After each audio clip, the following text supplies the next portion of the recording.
반갑습니다. 오복음TV와 함께하는 복음으로 보는 성경 히브리서 5장입니다. 히브리서가요 다른 성경보다 조금 난해도가 있어 보입니다. 근데 그렇게 난해도가 있는 건 아니고요. 그 핵심이 뭔가 하면 예수님을 강조하는 거예요. 예수님. 그래서 이 예수 그리스도 이분이야말로 1장 2장에서는요 천사 숭배하고 천사에 대해서 아주 이런 거짓된 겸손으로 천사를 숭배하는, 그래가지고 속는 거죠. 그래서 천사보다 탁월하다 이런 이야기입니다. 골로새 2장 18절에 보면 그 천사 숭배하는 그런 일들이 있거든요. 천사보다 탁월하다 그런 이야기를 하고, 3장에서는요 이 모세가 굉장한 지도자입니다. 그러니까 약간 예수님을 비교가 되겠습니까? 예수님이 천사하고 모세하고 비교가 되겠습니까? 그런데 왜 그렇게 비교하느냐? 이 성경은요 하나님께서 우리를 설득시키려고 하는 책입니다. 하나님의 설득을 받아들이는 게 믿음이라고요. 그러니까 하나님이 우리를 설득시키기 위해서 천사도 비교하고 모세도 비교, 아는 거는 모세밖에 없거든요, 유대인들이. 그래서 이제 히브리서에는요 그 회심된 유대인들에게 썼다 이렇게 수신자가 정확하지 않습니다만 그렇게 보시면 이해가 쉽습니다.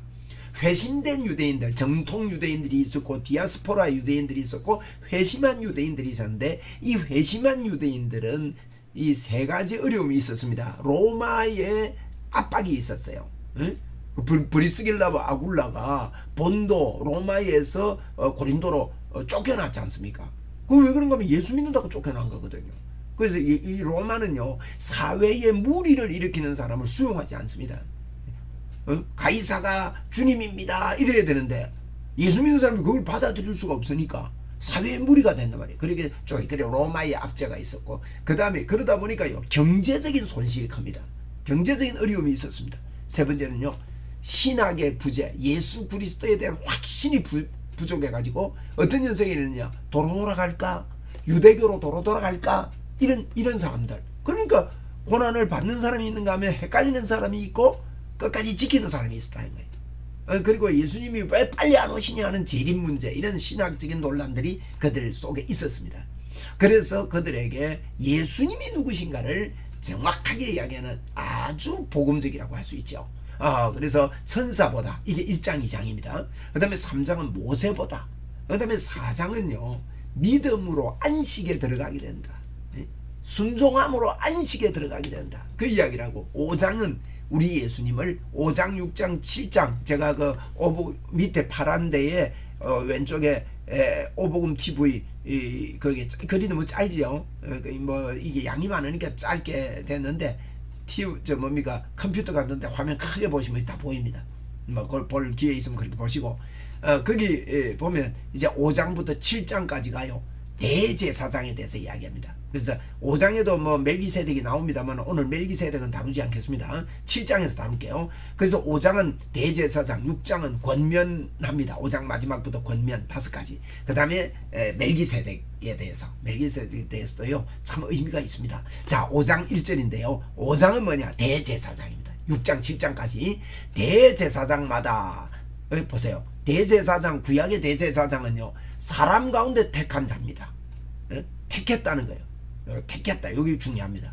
사람 가운데 택해야 돼요.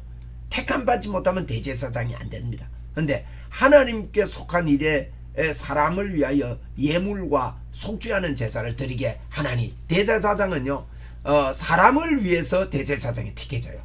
그리고 예물, 속죄하는 제사를 드리는 일을 합니다. 대제사장이요 택해져서 하는 일은 뭐냐, 사람을 위해서 예물과 속죄하는 제사를 드린다는 겁니다. 그가 무식하게 하고 미혹한 자를 능히 용납할 수 있는 것은 자기도 연약에 휩싸여 있습니다. 그리고 대제사장이요 이게 무슨 말인가 하면 대제사장도 죄가 있다는 뜻이에요.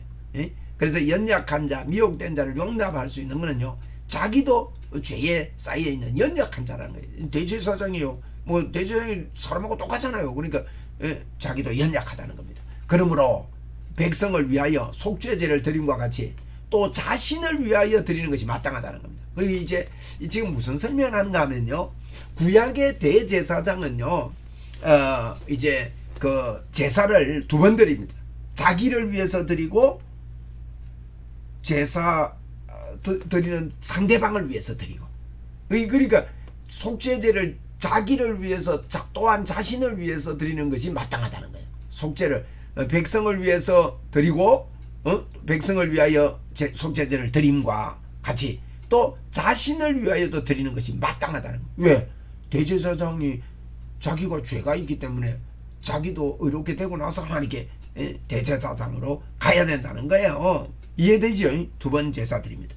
그래서 이 존재는 아무도 스스로 취하지 못하고, 아무도 스스로 취하지 못합니다. 아까 택함을 받는다 그러죠. 택한 자 그러잖아요. 택한 자 1절에. 그래서 이 종기는요, 대제사장은 아무도 스스로 취하지 못하고 오직 아론과 같이 하나님의 부르심을 받은 자라야 할 것이니라. 택해야 된다. 이 아론의 후손 같이. 그래서 또한 이와 같이 이제는 대제사장 이야기 끝나고 그리스도께서 대제사장 되심도 이제 대제사장 이야기 해놓고 예수님이 대제사장 되심에 대해서도 설명을 하는 거예요. 이분도 스스로 영광을 취함이 아니다는 겁니다. 대제사장도 자기가 스스로 된 거 아니듯이 예수님도 스스로 된 게 아니고 오직 말씀하신 이 하나님 말이에요. 그에게 이르시되 너는 내 아들이니 내가 오늘 너를 낳았다. 하나님이 택했다는 거예요. 여러분, 이거 내가 오늘 너를 낳았다 이거 좀 설명할게요. 이게 뭐 하나님하고 예수님하고 같은 분인데 말이에요. 내가 오늘 너를 낳았다 이런단 말이에요. 여러분, 성경에 보면요, 예수님이 이 땅에 오시는 그 과정들이 사단이 얼마나 방해하는지 모릅니다. 모세 때 보세요. 모세 때요, 막 애기들을 막 강에 다 집어던지래요. 남자애를. 그게 뭔가 하면 예수님 오는 거 방해하는 거. 그리고 또 예수님 탄생했을 때도 어떻습니까? 아이고, 동방박사 왔는데 막 그 헤롯이요, 2살 이 아이를 다 죽였어요. 이야, 어마어마한 방해입니다. 어마어마한 피비린내 나는 일입니다. 이거 그런 일이 있었습니다. 그리고요, 역사 속에서 보면 예수님의 대가 끊어질 뻔한 적이 한두 번이 아닙니다. 특별히 창세기 38장에 나오는 그 유다와 다말 며느리 사이에서요 애가 태어납니다. 와, 며느리가 이제 유다의 며느리가 됐는데 남편이 죽잖아요. 그래가지고 동생 2명이 있었는데 1명을 줬더만 이것도 또 죽어요. 그러니까 이 유다가요, 막내를 주면 죽을까 봐 안 줘요. 그러다 보니까 이게 유다가요, 아버지한테 이제 창녀처럼 가가지고 도장하고 끈하고, 이제 도장이 끈에 이게 묶여가지고 도장을 끈에 묶어서 이렇게 목걸이를 하는데 거기 도장하고 끈하고 지팡이하고 받아놨어요. 그런데 임신이 돼버렸단 말이에요. 그러니까 이제 나중에 알고는 유다가 그럽니다. 이 며느리가 바람을 피웠구나. 불태워 죽여라 그럽니다. 이 최고의 극형이죠. 그때 도장하고 지팡이하고 뜯어냅니다. 이건 누구 겁니까? 그러니까 유다가 하는 말이 네가 옳다. 옳다 말은 옳은 일을 했다 그 뜻이 아닙니다. 이게 무슨 말인가 하면 너가 옳은 것은요, 예수 그리스도가 옳은 거예요. 성경은 복음입니다. 그래서 너가 메시아를 메시아 중심으로 생각한 그것이 옳은 일이다 이런 뜻입니다. 그래가지고 태어난 애가 예수님의 조상 안 됩니까? 야, 이거 보면, 이 과정 보면 예수님 오시는 길이요, 이걸 보고 이런 과정을 통해서 이 땅에 오신 분을 보고 하나님께서 내가 오늘 너를 낳았다 이렇게 표현하는 거예요. 내가 오늘 너를 낳았다. 너는 내 아들인데 내가 이런 과정에 하나님의 그 섭리와 뜻을 통해서 이 땅에 메시아로 십자가에 죽는 분으로 이 땅에 보내주셨다. 그 의미입니다. 그래서 예수 그리스도도요, 이제 4절까지는 대제사장에 대해서 이야기했죠.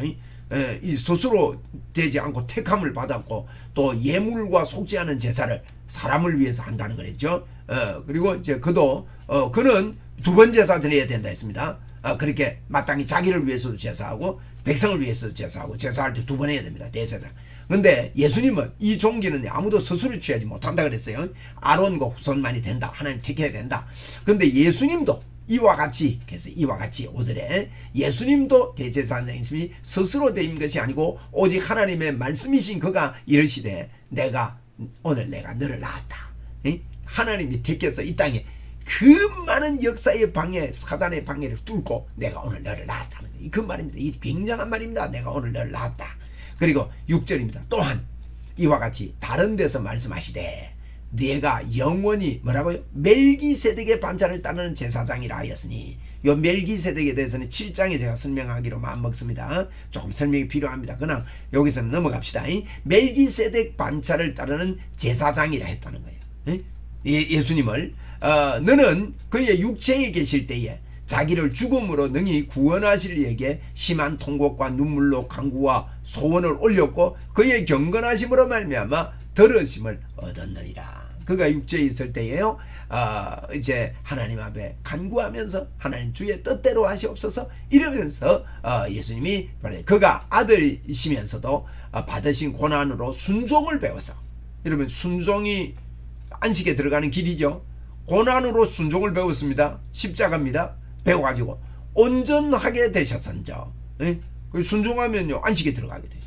자기에게 순종하는 모든 자에게 영원한 구원의 근원이 되시고, 예수님이 근원이 돼가지고 하나님께 멜기세덱의 반차를 따른 대제사장이라 칭하심을 받으셨느니라. 이거 제가 간단하게 설명하면요, 이제 멜기세덱 반차는 무슨 뜻인가? 왜 멜기세덱 반차 그렇게 이야기하는가 하면요, 여러분 대제사장은 레위인이어야 합니다. 레위인. 그런데 우리 예수님은 유다지파에서 태어났단 말이에요. 유다지파. 일반적으로 이렇게 볼 때 요셉은 유다지파의 후손이거든. 뭐 요셉의 아들은 아니지만 마리아는 레위족입니다. 마리아는. 그런데 뭐 여성을 안 따지니까. 그러니까 이제 이건요 예수님을 설명하기 위해서요. 근데 이 멜기세덱은요 아브라함 때의 멜기세덱이 대제사장이다. 11절이 더 어려죠. 나중에 7장에 더 구체적으로 설명하겠습니다. 그런데 이 멜기세덱은 아직 레위인이 나기 전에, 그죠? 아브라함 때니까 레위인이 나기 전에 대제사장이에요. 그래 레위인의 반차가 아니에요. 근데 멜기세덱은요 그 의미도 없고 근원이 없어요. 우리 예수님도 그렇잖아요. 그래서 멜기세덱 반차란 말은 레위인이 아닌 유대인의 후손으로 오신 예수님이 유대인이 아니지만 대제사장이 될 수 있는 것은 멜기세덱의 반차다. 이 의미가 있습니다. 이게 유대인들은 이걸 이해를 합니다. 우리는 이게 구약을 배워서 아는 것하고 구약의 이 습성이 몸에 빼여서 듣는 것하고는 다르거든요. 우리는 배워서 듣다 보니까 몸에 빼여 있지는 않아요. 그래서 이런 것들이 좀 어렵게 느껴지거든요. 히브리서가. 그래서 구약에 빼여 있는 사람들은 히브리서가 그렇게 어렵지 않습니다. 그런데 유대인들에게 쓴 편지가 다 보니까 우리가 이런 설명들이 좀 많아요. 멜기세덱 반차 조금 이해되죠. 레위 반차가 아닌, 예수님은 레위족이 아닌데 어떻게 대제사장이 되냐, 이걸 설명한다고 멜기세덱 끌고 온 거예요. 쉽게 말해서. 이렇게까지 하면서 우리를 설명합니다. 예수님. 그래서 멜기세덱만 다른 대제사장이라 칭하심을 받으셨느니라. 멜기세덱에 관하여는 우리가 할 말이 많으나 너희가 듣는 것이 두나무로 설명하기 어렵다는 거예요. 할 말이 많지만은 다 설명이 안 된다는 거죠. 그래서 때가 오래되었으므로 너희가 마땅히 선생되어 있을 터인데 너희가 다시는 하나님의 말씀에 초배에 대하여 누구에게 가르침을 받아야 할 처지이니 단단한 음식을 못 먹고 젖이나 먹어야 할 것이기 때문이다. 그래서 멜기세덱을 통해서 참 설명할 게 많은데 너희들이 아직도 이게 깊이 영적인 세계 말이죠. 젖이나 정도 먹는, 아직 때가 오래지만은 구약을 오랫동안 배우고 막 그래놓고 구약 다 이해 못했다는 거죠. 예수 그리스도를 보낸다는 메시아에 대한 이해가 너희가 아직도 그 영적인 것이 좀 부족하다는 겁니다. 마땅히 선생돼야 되는데 아직도 너희들이 그 그리스도에 대해서는 초보기 때문에 그 깊이 다 말을 못하겠다. 그런데 나중에 7장에 또 이야기해요 이걸. 그래서 이는 저주를 먹는 자마다 어린아이니 의의 말씀을 경험하지 못한 자다. 의의 말씀을 경험하지 못한 사람, 의의 말씀이 뭡니까? 의인은요 그분이 죄가 되시러 이 땅에 오셔서 죄가 되셔서 우리에게 하나님의 의를 주신 걸 경험을 해요. 여러분 예수 믿는 것은요 이 십자가를 경험해야 진짜 예수 믿습니다. 예? 믿음이 진짜 좋으려면요 십자가가 경험되지 않고, 그리고 하나님의 의가 나에게 경험되지 않은데 신앙이 바르다 그럴 수 없어요. 초보가 됩니다. 하나님의 의 임마누엘이 우리에게 분명히 믿어지는 사람은요, 신앙이 굉장히 성장합니다. 어떤 일이 와도 흔들리지 않습니다. 그래 의의 말씀을 경험하지 못한 자다 그런 말. 그러면서 단단한 음식은 장성한 자의 것이니, 여러분 장성한 자가 누가 장성한 자입니까? 고린도전서 13장에 이야기가 났습니다. 장성한 자는 어린아이의 일을 버립니다. 어린아이 때는 생각하는 게 어린아이 같고 말하는 게 어린아이 같고 깨닫는 게 어린아이 같아요. 그런데 어린아이의 때를 버리는 것이 장성한 자입니다. 그래서 그 고린도전서 13장에요, 사랑을 누가 할 수 있느냐? 장성한 자가 할 수 있어요. 어린아이의 말, 생각, 깨닫는 거 버리는 사람. 어린아이들은요 자기밖에 몰라요. 근데 그걸 버리는 사람. 그러면 장성한 자가 누구냐? 하나님이 나를 온전히 보시는 것처럼 내가 나를 온전히 보는 사람이 장성한 자예요. 여러분, 이게 십자가의 도입니다. 내가 하나님이 나를 보는 온전함을 진짜 내가 믿어지는 사람이 의의 말씀을 경험한 사람이고 십자가를 경험한 사람이에요. 영적인 굉장한 이야기입니다. 여러분, 우리가 믿음으로요 이 일에 감격하고 성령의 도우심을 받아야 됩니다. 그래서 단단한 음식은 장성한 자의 것입니다. 여러분, 그들은 지각을 사용함으로 연단을 받아 선악을 분별하는 자들입니다. 여러분, 지각을 잘 사용, 지식과 감각을 사용해 가지고 연단도 이겨요. 선악을 분별합니다. 장성한 자, 그런 자다 하는 이야기를 합니다. 자, 그래서 이제 대제사장 대신 예수님을 이야기하죠. 5장에서는 대제사장을 이제 설명합니다. 그가 스스로 되지 않았다. 그리고 스스로 대제사장 된 게 아니라 이제 그 모기가 있어서 모기약을 쳤습니다. 아이고 감사합니다. 모기가 물어싸서 모기가 저 있어. 그래서 대제사장, 우리의 대제사장 대신 예수님을 설명하는 것이 이제 히브리서 5장입니다. 감사합니다.